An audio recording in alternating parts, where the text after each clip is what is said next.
ಪ್ರತಿಯೊಂದು ಸೀರಿಯಲ್ಗಳು ಕೂಡ ಹೊಸದಾಗಿ ಪ್ರಾರಂಭ ಆದರೂ ಅಥವಾ ಹಳೆಯ ಸೀರಿಯಲ್ಗಳಾದರೂ ಅದಕ್ಕೆ ಅದರದ್ದೇ ಆದಂಥ ವೀಕ್ಷಕರು ಇರ್ತಾರೆ. ಆ ಪಾತ್ರಕ್ಕೆ ಅವರೇ ಸೂಟಬಲ್ ಅನ್ನುವಷ್ಟರ ಮಟ್ಟಿಗೆ ಪಾತ್ರಧಾರಿಗಳು ಕೂಡ ಅಭಿನಯಿಸ್ತಾ ಇರ್ತಾರೆ. ಆದರೆ ನಮ್ಮಲ್ಲಿ ಒಂದು ಸಮಸ್ಯೆ ಇದೆ. ಈಗ ತಾನೇ ಶುರುವಾದಂಥ ಸೀರಿಯಲ್ ತುಂಬ ಚೆನ್ನಾಗಿ ಬರ್ತಾ ಇದೆ, ಈ ಪಾತ್ರಕ್ಕೆ ಇವರೇ ಕರೆಕ್ಟು, ಈಗಿನ್ನೂ ಕತೆ ಶುರುವಾಗಿದೆ, TRP ಕೂಡ ಚೆನ್ನಾಗಿದೆ, ಜನ ನೋಡೋದಕ್ಕೆ ಶುರು ಮಾಡಿದ್ದಾರೆ, ಈ ಕತೆ ಪ್ರಾರಂಭ ಆಗಿದೆ ಅನ್ನುವಾಗ ನಮ್ಮ ಕಲಾವಿದರಿಗೆ ಅದು ಏನಾಗುತ್ತೆ ಏನೋ ಗೊತ್ತಿಲ್ಲ, ಆ ಪಾತ್ರದಿಂದ ಹೊರಗಡೆ ಬರ್ತಾರೆ.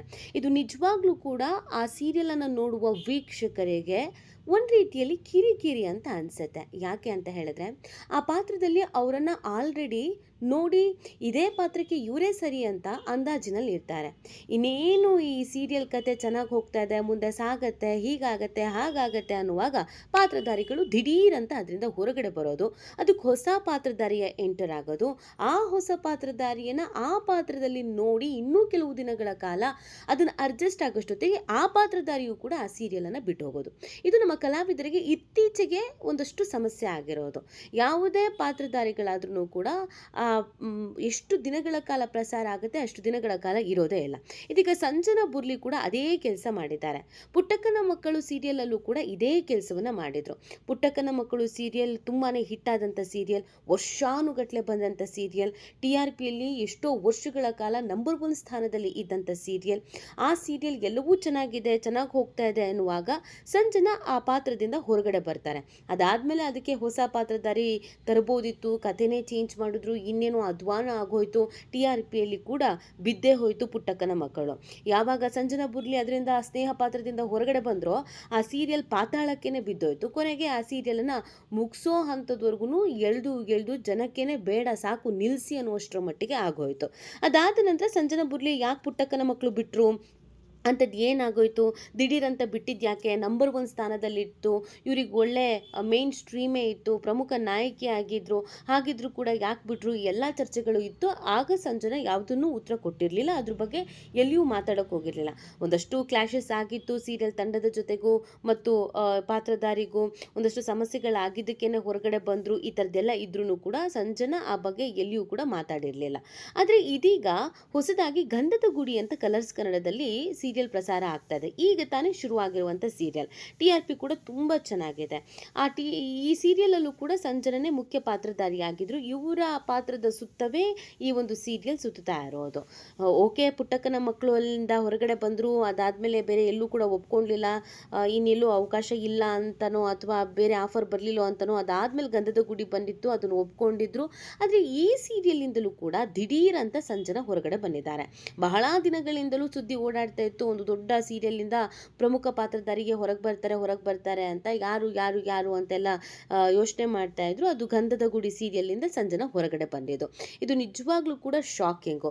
ಯಾಕೆ ಸಂಜನಾ ಪದೇ ಪದೇ ಈ ಥರ ಸೀರಿಯಲ್ನಿಂದ ಹೊರಗಡೆ ಬರ್ತಾ ಇದ್ದಾರೆ, ಅವ್ರಿಗೆ ಆಗ್ತಿರೋ ಸಮಸ್ಯೆ ಏನು, ಅವರಲ್ಲಿ ಈಗೋ ಪ್ರಾಬ್ಲಮ್ ಇದೆಯೋ, ಆ್ಯಟಿಟ್ಯೂಡ್ ಪ್ರಾಬ್ಲಮ್ ಇದೆಯೋ, ಅಥವಾ ಅವರಿಂದ ಸೀರಿಯಲ್ ಸೆಟ್ನಲ್ಲಿ ಏನಾದ್ರು ಬೇಸರ ಆಗ್ತಾ ಇದೆಯೋ, ಅಥವಾ ಸೀರಿಯಲ್ ಸೆಟ್ನಲ್ಲಿ ಅವ್ರಿಗೆ ಏನಾದ್ರು ಕಿರುಕುಳ ಆಗ್ತಾ ಇದೆಯೋ, ಅವ್ರನ್ನ ಅಡ್ಜಸ್ಟ್ ಮಾಡ್ಕೊಳ್ಳೋದಕ್ಕೆ ಬೇರೆಯವ್ರಿಗೆ ಕಷ್ಟ ಆಗ್ತಾ ಇದೆಯೋ, ಅಥವಾ ಇವ್ರಿಗೇನೆ ಬೇರೆಯವ್ರ ಜೊತೆ ಅಡ್ಜಸ್ಟ್ ಆಗೋದು ಕಷ್ಟ ಆಗ್ತಾ ಇದೆಯೋ ಗೊತ್ತಿಲ್ಲ. ಆದರೆ ಗಂಧದ ಗುಡಿ ಸೀರಿಯಲಿಂದ ಹೊರಗಡೆ ಬಂದಿರೋದು ಈಗ ನಾನಾ ಚರ್ಚೆಗಳಿಗೆ ಕಾರಣವಾಗಿದೆ. ಅಷ್ಟಕ್ಕೂ ಚೆನ್ನಾಗಿ ಬರ್ತಾ ಇದ್ದಂಥ ಸೀರಿಯಲಿಂದ ಇವತ್ತು ಎಷ್ಟೋ ಜನ ಕಲಾವಿದರು ನಮಗೊಂದು ಪಾತ್ರ ಬೇಕು, ನಮಗೊಂದು ಅವಕಾಶ ಸಿಕ್ಕಿದ್ರೆ ಸಾಕು, ನಮ್ಮನ್ನು ನಾವು ನಿರೂಪಿಸ್ಕೊಳ್ತೀವಿ ಅಂತ ಕಾಯ್ತಾ ಇರುವ ಸಂದರ್ಭದಲ್ಲಿ ಇವರಿಗೆ ಮೇನ್ ಸ್ಟ್ರೀಮ್ಗೆ ಮುಖ್ಯ ನಾಯಕಿಯಾಗಿ ಪಾತ್ರ ಕೊಟ್ಟರು ಕೂಡ ಯಾಕೆ ಬಿಟ್ಟು ಹೋಗ್ತಾ ಇದ್ದಾರೆ, ಯಾಕೆ ಬಿಡ್ತಾ ಇದ್ದಾರೆ ಅನ್ನೋದು ತುಂಬ ಜನಕ್ಕೆ ಪ್ರಶ್ನೆ. ಇಂಥವರಿಗೆಲ್ಲ ಯಾಕೆ ಅವಕಾಶ ಕೊಡ್ತೀರಾ, ಒಂದು ಸೀರಿಯಲಲ್ಲೂ ಕರೆಕ್ಟಾಗಿ ಮಾಡಲ್ಲ, ಮತ್ತೆ ಸೀರಿಯಲಿಂದ ಬಿಟ್ಟು ಹೋಗ್ತಾನೆ ಇರ್ತಾರೆ, ಜನರಿಗೂ ಮೋಸ ಮಾಡ್ತಾ ಇರ್ತಾರೆ, ಇವ್ರನ್ನ ಅಭಿಮಾನಿಗಳಿಗೂ ಕೂಡ ಮೋಸ ಮಾಡ್ತಾ ಇರ್ತಾರೆ, ಈ ಕಡೆ ಸೀರಿಯಲಿಂದ ಆಫರ್ ಕೊಟ್ಟವ್ರಿಗೂ ಕೂಡ ಮೋಸ ಮಾಡ್ತಾ ಇರ್ತಾರೆ, ಯಾಕೆ ಇಂಥವ್ರಿಗೆ ನೀವು ಅವಕಾಶ ಕೊಡ್ತೀರಾ ಅನ್ನೋದೊಂದು ಚರ್ಚೆ ಹುಟ್ಟಾಕಿದೆ.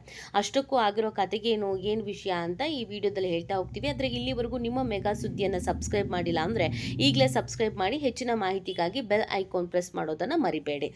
ಸೀರಿಯಲ್ ಮತ್ತು ಸಿನಿಮಾಗೆ ಮತ್ತು ಗಾಸಿಪ್ಗೆ ಸಂಬಂಧಪಟ್ಟಂಥ ಎಲ್ಲ ವಿಡಿಯೋಗೋಸ್ಕರ ನಿಮ್ಮ ಮೆಗಾ ಸುದ್ದಿಯನ್ನು ಈಗಲೇ ಸಬ್ಸ್ಕ್ರೈಬ್ ಮಾಡಿ. ಎಸ್. ಸಂಜನಾ ಈ ಹಿಂದೆ ಪುಟ್ಟಕ್ಕನ ಮಕ್ಕಳಿಂದ ಹೊರಗಡೆ ಬಂದಾಗ ಅವರು ಒಂದು ಕಡೆಯಲ್ಲಿ ಹೇಳ್ಕೊಂಡಿದ್ದು ಅಥವಾ ಅವ್ರ ಅಭಿಮಾನಿಗಳು ಅಂದ್ಕೊಂಡಿದ್ದು ಅವ್ರು ಇನ್ನೂ ಓದ್ತಾ ಇದ್ರು. ಓದಿಗೆ ಮೋಸ ಆಗತ್ತೆ, ಓದಿದಿಗೆ ಕಾನ್ಸಂಟ್ರೇಷನ್ ಕೊಡೋದಕ್ಕಾಗಲ್ಲ ಅನ್ನುವಂಥ ಕಾರಣಕ್ಕೆ ಹೊರಗಡೆ ಬಂದರು ಅಂತ. ಅದಾದಮೇಲೆ ಒಂದು ಲಾಂಗ್ ಗ್ಯಾಪ್ ತಗೊಂಡು ಗಂಧದ ಗುಡಿಗೆ ಬಂದಿದ್ದು. ಈಗಲೂ ಕೂಡ ಅವರಿಗೆ ಓದೋ ವಿಚಾರದಲ್ಲಿ ಹಿಂಸೆ ಆಗ್ತಾ ಇದೆಯಂತೆ. ಯಾಕಂದರೆ ಗಂಧದ ಗುಡಿ ಸೀರಿಯಲ್ಲು 20 ದಿನ ಶೂಟಿಂಗ್ ಇರುತ್ತಂತೆ ತಿಂಗಳಲ್ಲಿ. ಅಂದರೆ ನಿಮಗೆ 10 ದಿನ ಇರೋದಿಲ್ಲ ಅಂತ. ಈ 10 ದಿನದಲ್ಲಿ ಅವರಿಗೆ ಓದೋದು ಕಷ್ಟ ಆಗ್ತಿದೆ, ಎಜುಕೇಷನ್ ಮೇಲೆ ಪರಿಣಾಮ ಬೀರ್ತಾ ಇದೆ ಅಂತ. ಮತ್ತು ಇತ್ತೀಚೆಗೆ ತಾನೇ ನಿಮಗೆಲ್ಲ ಗೊತ್ತಿರೋ ಹಾಗೇ ಅವರು ಎಂಗೇಜ್ಮೆಂಟ್ ಮಾಡಿಕೊಂಡ್ರು.